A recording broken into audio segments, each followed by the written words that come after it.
দেড়শো বছরেও কুষ্টিয়া রেলওয়ে স্টেশনে লাগেনি আধুনিকতার ছোঁয়া। মানসম্মত বিশ্রামাগার ও শৌচাগারের অভাবে প্রতিনিয়তই ভোগান্তি পোহাতে হয় যাত্রীদের। অভিযোগ স্বীকার করে এ বিষয়ে নিজের সীমাবদ্ধতার কথা জানালেন স্টেশন মাস্টার। মিলন খন্দকারের প্রতিবেদন, জানাচ্ছেন আফরিন পপি। কুষ্টিয়া রেল স্টেশনে যাত্রীদের এমন ভোগান্তির দৃশ্য নিত্যদিনের। এ অঞ্চলের মানুষের যোগাযোগের জন্য গুরুত্বপূর্ণ স্টেশনটিতে এখনো লাগেনি আধুনিকতার ছোঁয়া। ফলে প্রতিনিয়ত ভোগান্তি আর দুর্ভোগ পোহাতে হয় যাত্রীদের। প্ল্যাটফর্ম নিচু হওয়ায় ট্রেনে উঠতে বেগ পেতে হয় যাত্রীদের।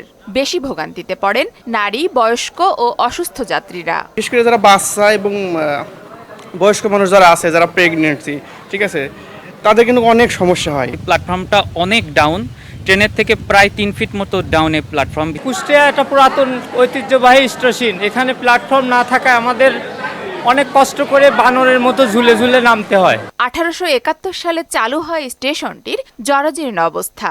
নেই মানসম্মত বিশ্রামাগার, ব্যবহারের অযোগ্য শৌচাগার, আছে নিরাপত্তা সংকটও। স্টেশনে কোনো বাথরুম নাই, কোনো কল নাই।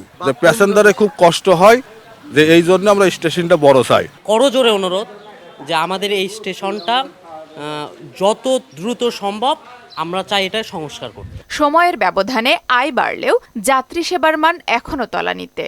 বৃষ্টি আসলে বৃষ্টির সময় প্ল্যাটফর্ম পানিতে একদম হয়ে যায়, আপনার যাত্রী দাঁড়াতে পারে না। তারপরে স্টেশনের অ্যাপ্রোচিং তো অবস্থা খুবই খারাপ, হাঁটু পানি হয়ে যায়, কাদা প্লাস শুধু পানি না, কাদা সহ।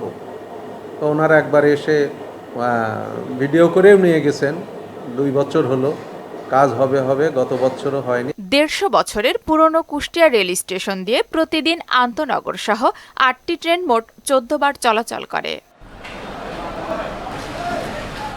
আফরিন পপি, মোহনা সংবাদ।